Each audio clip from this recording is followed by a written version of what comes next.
Hello, everyone. How are you guys doing? Welcome to our Sea Level Talk podcast. And today, our guest is Mr. Rhyan Finch, and he is from First Class Real Estate. So, welcome, Ryan. How are you doing? Hey, thanks for having me. Okay, so I was doing some research about your website, about your company, and I found some incredible statistics. Like, how do you set yourself apart? And you could probably start off by saying a little bit about yourself and talk a little bit about your company, and then you can tell us like how you set yourself apart from the rest of realtors. Sure.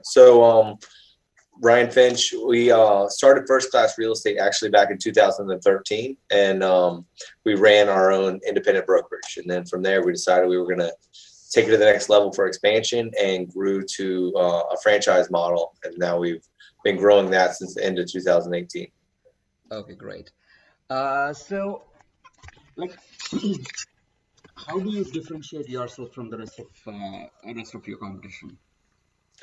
Well, essentially, we've looked at the market to see where it's going and what the industry is doing. And so, essentially, there's a huge compression in the real estate industry for brokerages to survive. So, brokerages are inherently broke, and it's getting worse because they're running into a level where they can't make any money, and the agents are getting better and better deals. And so we've set up a model where we can provide more value at a lower cost basis. And we took a loss for a little while until we got to a growth status, and very similar like an Amazon type model where they lost for a while, and obviously we're no Amazon, and we didn't lose that amount of money, nor are we going to probably make that amount of money. But anyway, the loss factor was factored in. We ran at a run rate, and we grew and expanded by providing that value. And now at this point, agents from across the country are joining by the hundreds. So, Okay, great. And I've seen some stats like I see that your average days on market is just 47 days compared to 72 days for the rest of the market. So what strategies do you use? Like how do you make it happen? well, ultimately, I think that what's happening is probably the market is dictating that. But in our level, the way the business works is we have the franchise model, and then we have franchisees, and the franchisees have agents. And essentially, the beauty of this model is that the franchisees support and train those agents, and as well, because we pay the highest compensation package that there is to an agent, we have the best agents. Then we have these amazing owners, right? And so you've got these levels of it. So I can't really take credit for what their days on market are, and that may not even be as updated as what it really is, at this point. But they're doing that, and it's just kind of uniform across the company because the model supports that kind of business. Okay. So I'm not talking about the days in the market per se, like, but I'm talking about the difference in the days of market uh, between your company versus your competition. Like, how do you maintain that difference? Like, when the average is 72, how is your average just 47 days, which is incredible value for any seller? Um, but honestly, I don't really pay attention to what the competition's doing. So like I wouldn't have known that stat unless you told it to me. So Okay. like with what I do day to day, I don't focus on that. The agents and the franchisees kind of focus on that, and then that's just reporting back what they did. I don't know if that makes sense, but I don't. I that's it's not what I do. So I Okay. don't know. Okay. I wish I could take credit for it, but ultimately they did it. So I Okay, that's good. And is there anything different that you do in your company to keep your employees motivated or employ your franchisees or Yeah, I mean, so we've got a couple different levels, right? So we've got employees that work here at the corporate office. That's really part of the key. The second is we've got the franchisees. We want to keep them moving in the right direction, and then we've got agents, and we want them moving in the right direction, right? And so there's three different tiers. We run a culture here at our office that essentially is really fun and vibrant. We give the employees a lot of flexibility. They have work from home days. They don't clock in and clock out. They have incentive bonuses based on the same metrics that the company would need. And so everyone's really in line with us. We're not really employee based. We're all in this together, right? And so everyone just has their lane of what they're responsible for, and they do that. And so it's huge. They essentially they give good customer service to the franchisees. They find those problems, they solve them, and they get out in front of things and automate things, and that's really essentially what they do. Um, Okay. the So, Go ahead. sorry, go ahead. Well, and the franchisees really just have a place of they've got to move along in their business to getting from being in production and doing sales to really getting out of production and helping develop their agents while still being able to pay their bills. So they take somewhat of a loss in the beginning to be able to really grow, and not necessarily a loss in revenue, A loss in but loss profits. in, yeah, and what they could make if they did sales, but there's no scalability in it. So they want to grow to the other, then they've got to pass on savings to the agents. So that, makes it even skinnier. So they've kind of got a little uphill battle to do. And so we train them on how to do that. And really it's one of those things that any entrepreneur or business person has is as they start to see wins, they get motivation and they do it like faster and faster. And so we really try and coach and mentor on that to let them see, because, you go on a diet and you don't see the results in day one, and you're like, oh man, this stinks. But you get on the scale and you're like, I lost a pound. Okay, that's not all the way where I want to get to, but it's going in the right direction, And so, and the good news is I got to eat today. I got to eat and I lost a pound, right? And that's the mentality of what it is. Okay, I paid the bills and I got there. It's not all the way what I wanted to do, but it's getting there. And then as it pertains to our agents, they have a growth path that they can go to from, starting at a level where we kind of feed them everything from buyers and seller listings to giving them closing coordination and marketing and all of those things. And so that's valuable to really growing up to the place where they kind of do more themselves, but they keep more of the money, right? And so a Right. lot of other companies, it is what it is. They're going to give you this package and then you're going to get what you're going to get. And that's why people move so much. We have people move, but they move internally based on whatever the value is. And we have to scale all the way from we can do everything and train you on everything to growing to the next level of you're running your own business in a business. Right. That's great. So, and here's a hypothetical question, like, you, if you had a chance to start your career all over again, what would you do differently? Um, I've thought about that question actually, and I've actually made this statement. I don't know if I've ever made it publicly. But we have a model, something called an area rep. And if I could do it all over again, I would go look for a company that had this area rep model. And the area rep model means they're not the agent, they're not the franchisee, and they're not the franchisor. They're just in the middle of franchisee and franchisor. And they essentially can invest a fraction of what we had to do to become the franchisor, but they get all the benefits. And at the same time, they now can help identify franchisees, support them, and get a royalty back on whatever business is done, and it doesn't cost the franchisee any more money. So anyway, that's what I would do if I was doing it over again. It doesn't even matter if it was this business. I would go find any business that's what they did, and I would go do that. I mean, because it's the benefit of owning a company and getting a royalty instead of being in a job or a production area type thing. And so I'm big on finding investments of money that pays in perpetuity. I like cash flow, and I invest my money that way. I invest my time on building it. Even if that's going to find a rental, I'm going to park money there. I'm going to buy the rental, but then the rent's going to come in perpetuity. So I like that, and that fits in that wheelhouse. So if I was doing it over again, knowing what I know now, that's what I would do. Oh, great. And primarily, we started this podcast as a help and as a good resource for budding entrepreneurs. So, do you have any advice that you would like to give to budding entrepreneurs to be successful in future? I usually lead into two things with that, and the first one is going to be that they need to stay close to the numbers. A lot of entrepreneurs get out there and they're either trying to work on marketing or spending money on things that's not getting a return, or they're spending time on things that's not getting a return. And so, as they stay close to the numbers, they're going to figure out what their quantitative time to return is. And when they figure that out, they can multiply it, and they can quickly and easily figure out the things they're doing that are really just a waste of time. I mean, you can, as an entrepreneur, end up getting in the weeds of things that are not growing the business, and they're not profitable, and they're not bringing in revenue. And if they're not doing those things for your business, then you're stunted in your growth, and essentially it could even start a downward spiral. So that's one. And then the second one is lead with profit. And so if they're going to do a business, they're going to grow, they need to do it where they're leading with profit, because people think that they're going to be Amazon. And remember, this is what I told you I didn't do. And so now I say this differently. That is, um, do what I say, not what I did. But because now knowing I would leave with profit, I wouldn't have hired 32 employees to start with, right? I would have started smaller so that way I could be in the profit faster, and that would have relieved stress and pressure. And so you don't make that next hire until you're in the profit.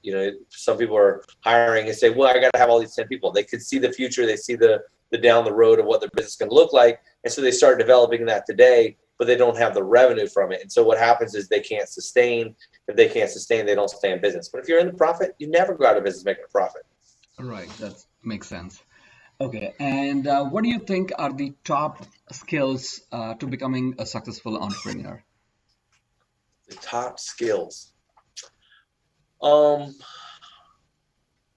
Gosh, there's just so many. Well, first you almost got to define success, and really that is. I think it was Jim Rohn said it the best. He said success is never owned; it's only rented. And so you got to define success to figure out what that would be, and everyone's going to have a different standpoint for that. But as you define a successful entrepreneur, Jeff Bezos wrote a letter on something. And he basically said it boiled down to confidence. And your confidence has to be there. Now, there's a challenge with confidence because you can say something like you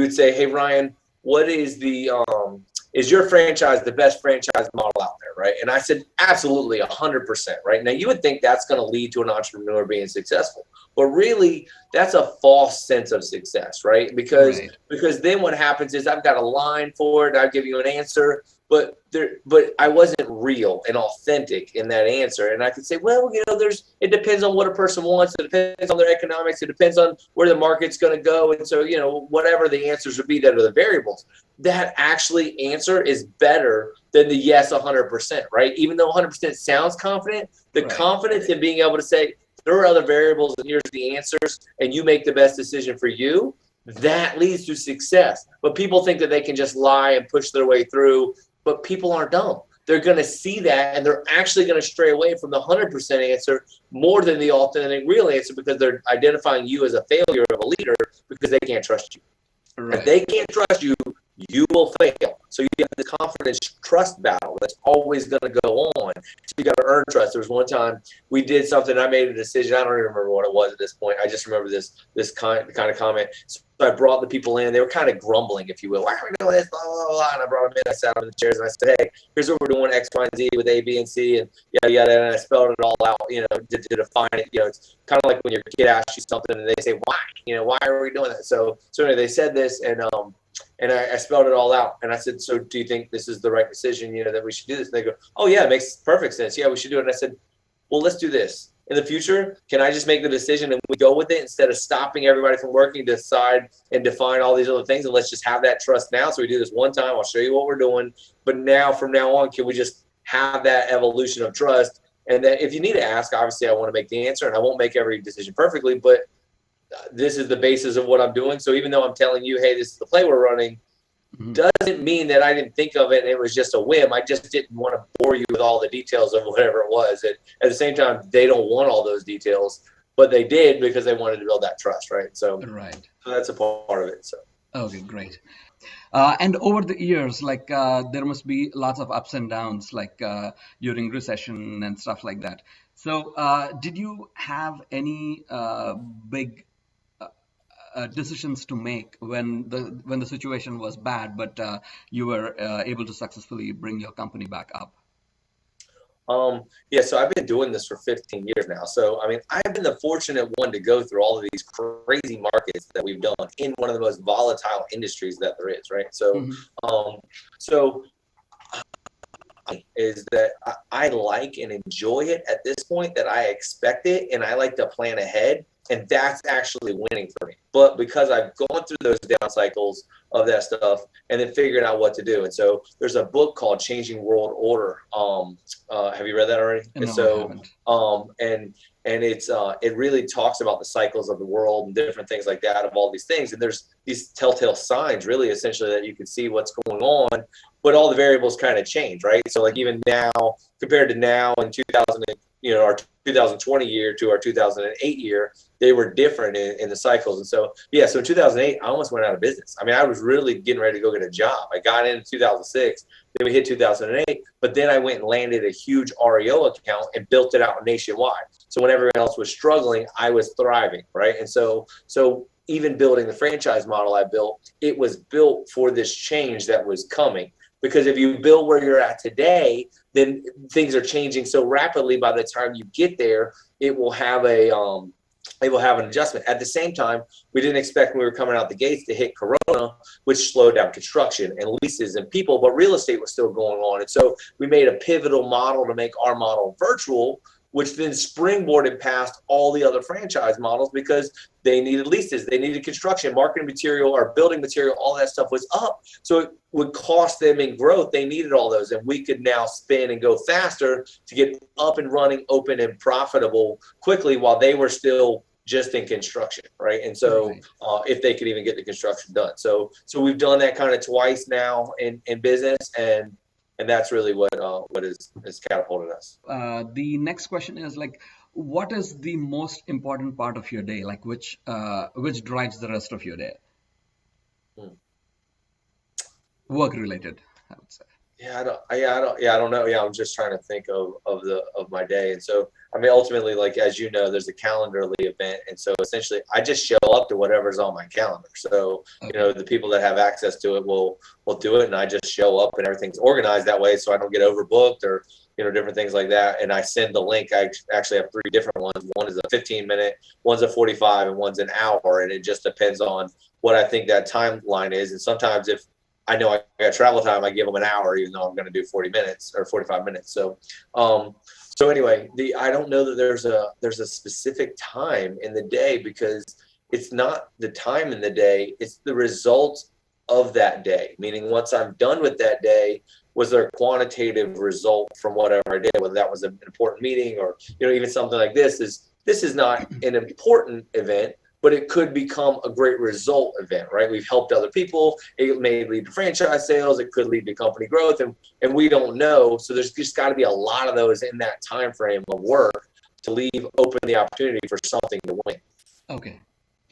And what do you think is your best quality that makes you the CEO? That that makes you the perfect choice for whatever job you are in. Um, I don't know how to answer that question. But ultimately, I think the real answer to it is I don't think I've done anything to be in a special position or whatnot. And at the same time, I know I have a role in our company, and I tell everybody that I have a role and a job to do. And if I do my job well, then these other things go well. Just like they have a job and a role that they have to do, and I take it and treat it like I'm a professional, meaning that if I was going to play in a professional sport, I wouldn't just show up on game day and expect to catch touchdowns, And so I'm going to practice and do the things that have to be done. I'm reading books when I don't need to read books. I'm planning ahead. I think of the responsibility of everyone's future is in my hands based on my ability to see the future and make decisions. And I want people to have confidence in that. And so I need to be confident in it. I need to prove that I can win over and over again, and that I can take care of everybody in their best interest. So I don't know that there's a real answer to what it is. I think there's a conglomerate that has made me unique in certain things, and at the same time, it's replicable, and anybody could do and be whatever it is. But ultimately, maybe it's just the heart of caring for the people that are under me, and that leads to probably a sense of humility, maybe that Uh-huh. I'm not better or any different than, and I just have a role that is the role I have, and I take it very seriously. That's great. And since you mentioned books, like, could you mention a few of your favorite books related to entrepreneurship? Sure. Yeah. E-Myth. Have you read E-Myth Revisited? Emails I You've did. got, Hmm. yeah, E-Myth Revisited. Now, what's so crazy about that book is I read it before. I Uh-huh. read it. and it was the dumbest book I ever read. I mean, it was like, this is a waste of time. I mean, what are we even talking about here? Entrepreneur seizure, blah, blah. I'm selling real estate. I'm doing fine. This is all great. Uh-huh. Fast forward, I don't know what, 5 years later, a mentor told me about this. They said, hey, you should read this book. I was like, yeah, I read it before, yada, yada. Tell me the secrets, tell me how I can build a business. You're right. And he's like, well, how about reading it? Another week goes by, another week goes by. And I said, all right, fine, I'll read it. He asked me the same question over and over again. It's like, fine, I read it. Now I read it once a year because I can go in and define all the rest of the business structure. But the big key to it is not the book. It's the implementation of the book. People can't get their mind around what he's saying. And that was me for a long period of time. And it took the guy coaching with me and reading the book as the combined thing, right? And so once you're reading a book and someone can tell you what that means, you start building a process of the way you think that book makes sense. Otherwise, it's using words and terms and stuff that feels out of place, far down the road, and unimportant. And so E-Myth is a really good one to do. You want another one, or were you going to add to that? Okay.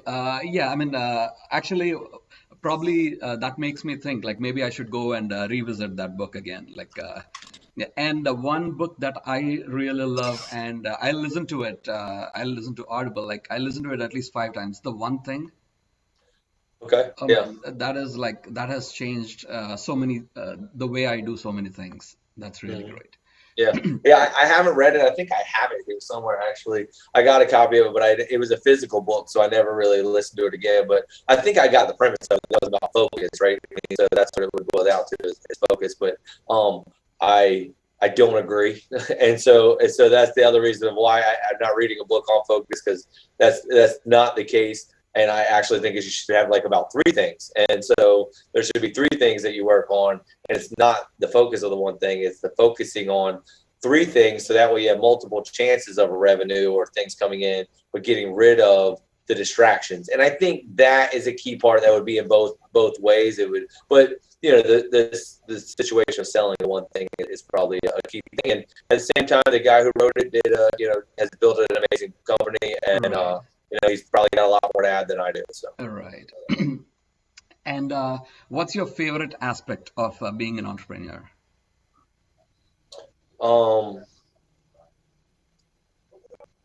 I think, well, I'm going to preface with something kind of funny, but I think the thought pattern is the best part of being an entrepreneur is that I don't have to answer to anybody. I can do whatever I want, whenever I want, because I don't have a boss, right? Right. And that's something you laugh at once you get to the place, because honestly, I work for everybody else, right? Because if an employee quits, they didn't quit the company, they quit me. They quit me as their leader, right? And so a customer doesn't buy, they did not buy the product, they didn't buy me, and I created the product or whatever that would be. So being the entrepreneur, it has these benefits that you think, but essentially you work for everyone else, and that's more the thought pattern that everyone probably needs to understand, is that you now serve everybody. You serve your customers, you serve your employees. They don't work and operate, especially in today's climate. Nobody is operating under a boss, right? And so that's what they think of as the entrepreneur. But to really segue into my favorite part of it is the innovation, the innovative side. I love getting up in the morning, and I think this is kind of what you were alluding to in the other question, but I couldn't quantify it this way, but it's getting up in the morning or driving in the car or just sitting there with a cup of coffee, reading a book and getting my brain going and coming up with the future, like the innovating side of the future.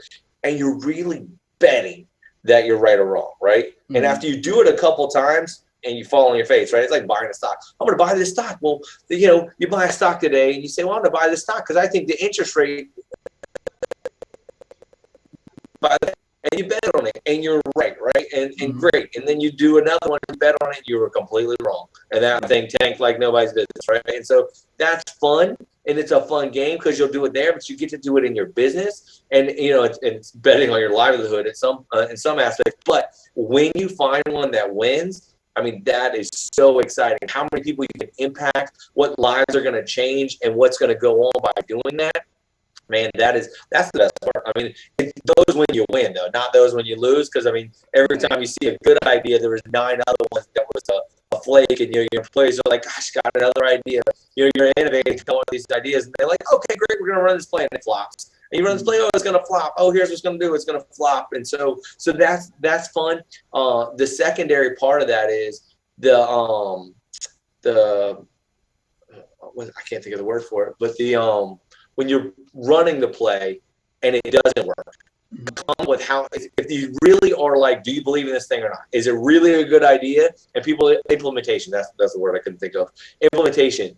They won't implement the idea. You come up with it, they're stuck in this thing. And I think of like the movie The Founder. I don't know if you ever saw that, but they created, when they were doing the McDonald's, people were so used to it driving when you pulled up and the server came out to you and took your order, right? And so now you had to get out of the car and go up, and people were like honking, waiting for someone to come out, and they would just drive off. So they were losing business, even though the model they had was a good model. We know that now because McDonald's took off, right? But at that point in time, there was a problem that those people didn't know. So they needed to tell somebody to come in and do this, right? And so I love seeing those behavioral things change. And once you're changing behavioral things, that is the actual disruption that will go on. And so coming up with an idea is great. Figuring out whether when it doesn't work like off the bat, then figuring out whether there's something you can do to get to implement better, because your implementation just stuck, right? And so the rollout of good ideas that fail there's just numerous amounts of those, but how many people can come back and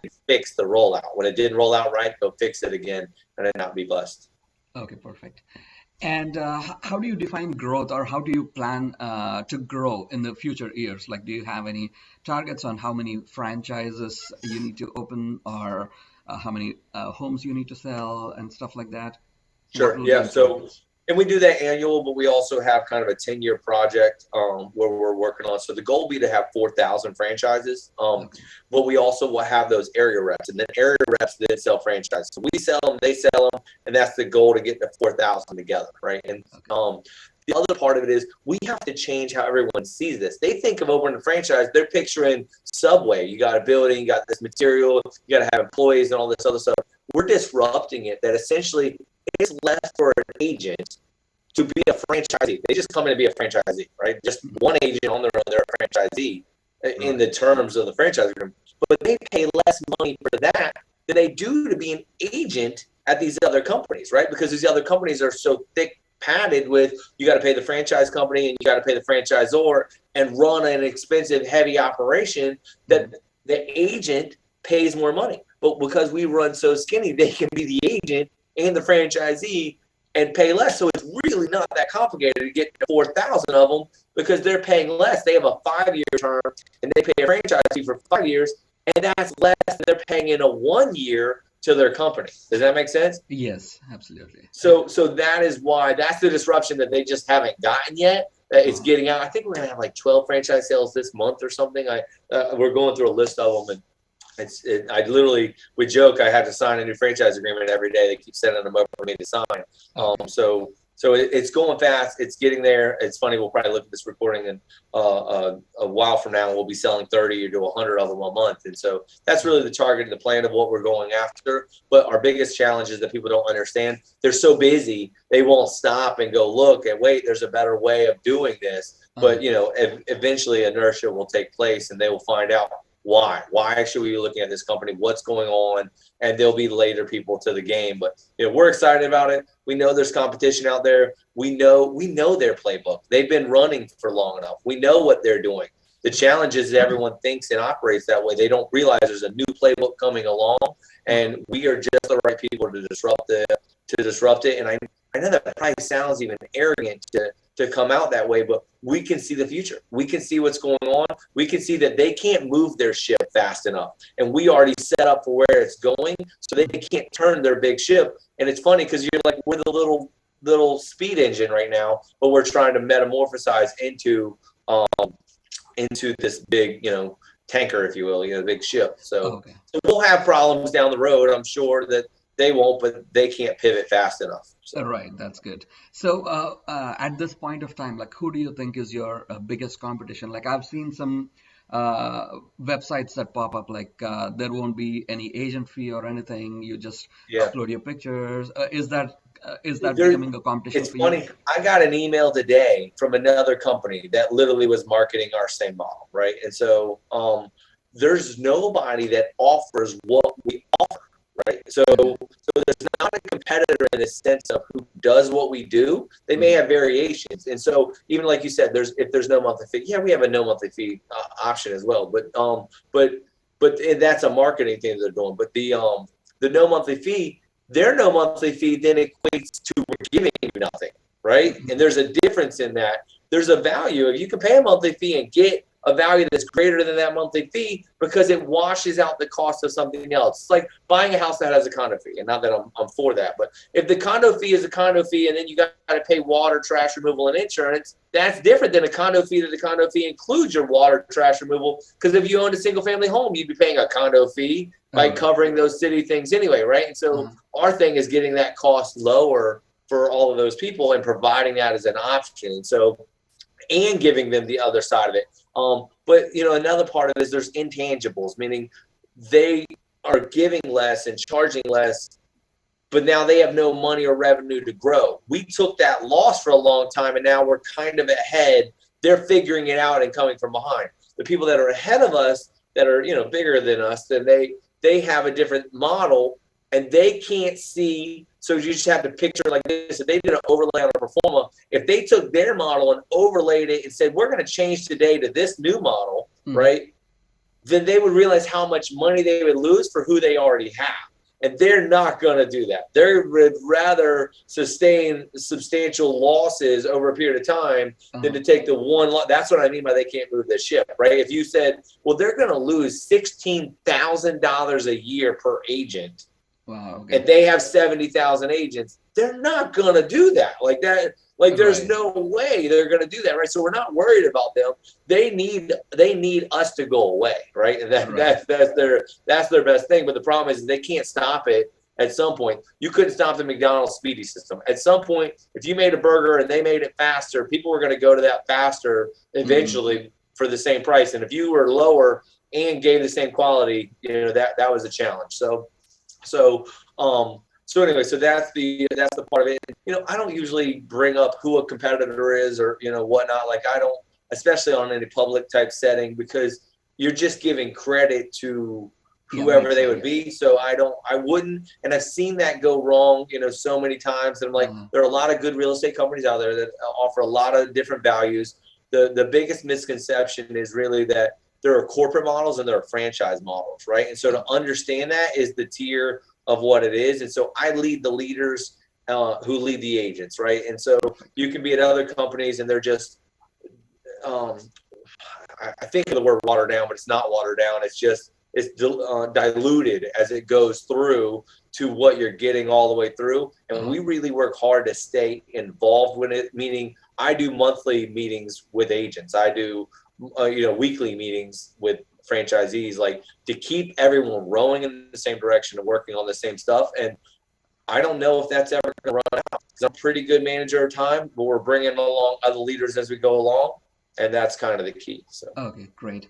And the other thing is, like nowadays, like whenever somebody comes up with a new concept, like all the other people who are trying to catch up, like they'll also adopt the same models.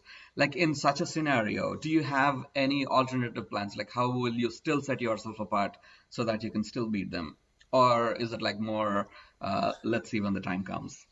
No, I'm not, I mean, there are other ones that do it, but I think there are intangibles that will go into that model that will matter. Meaning they could have a product that's even better, but can they implement it right? And it's different.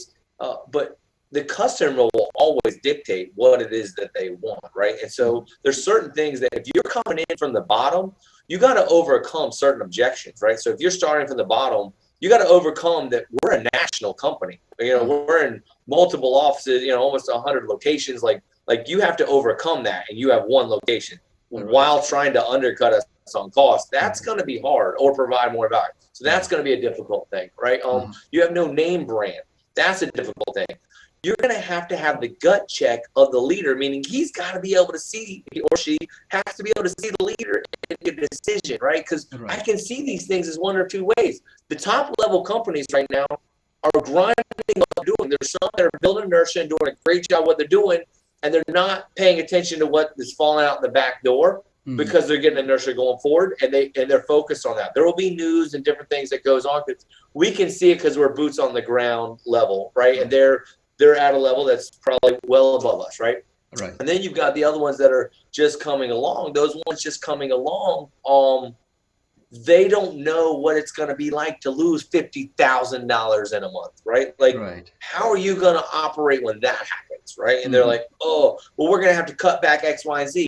Well, then your agents are going to feel that, and then they're going to cut back and cut bait, right? And so that is the challenge, to be able to go, okay, keep going forward. That's going to take some leadership that is going to be difficult, right? And Right. so that's somewhat the challenge. I don't even know if that necessarily makes sense. You probably got to be in this business to really understand what I mean by that. But hopefully, you get a good picture of the competition is going to have to be able to do that. They're Uh-huh. getting venture capitalist money and stuff like that that's going on. And so, it's for us is potentially we're going to move to a capital company where we're going to have outside investors that will invest, and then we will take that investment, sell a percentage to a multiplier to go take it public. So Okay. that's potentially what we'd be looking at. Who knows? It may not go that way. Like, there's too many variables of things that will have to go on and certain things to Mm-hmm. try and project that all the way out in this current climate would just be foolish. So, but Okay. it'd be a cool idea. Okay, that's good. And let's say there's a hypothetical question again. Like if you were sitting down with your successor and you wanted to give some key points in running this business, so what would those be? Um, Sure. Well, obviously, I would lead with those two things we talked about earlier. Lead with profits, stay close to the numbers, right? Like that. To Uh, stay in business, they need to stay in business that same way. They need to be innovating. So we've talked about those things. I'll tell you this one, and it's kind of generic. mhm. Um, but you asked this question this way, and I had breakfast this morning with my son, and we were sitting there looking out the window, and before school, and we're talking, and so when you said successor, I kind of started. My daughter works here, and my son essentially will maybe become a successor of the company. Who knows? But that's what made me think of it. But we're sitting there talking this morning, and I said, whatever you focus on is going to improve.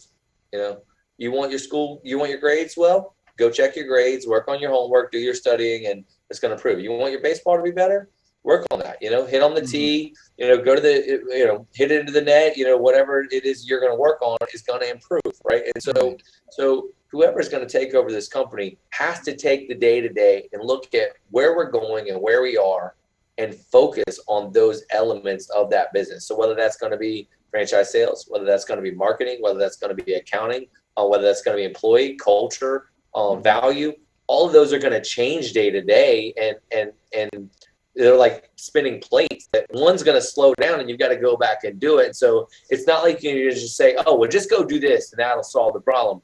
It's going to be ongoing, and ideally, the person has developed and learned and knows that's going to be the case when they're coming in. And hopefully I don't have to say that, Mhm. but that would be the focal point for them to remind them of what they probably already know, which is whatever they focus on will be improved. Okay, perfect. Yep. Thank you very much for your time. It has been very informative and awesome. It was nice talking to you. I appreciate it. Thanks for Yep. reaching out. Thank you.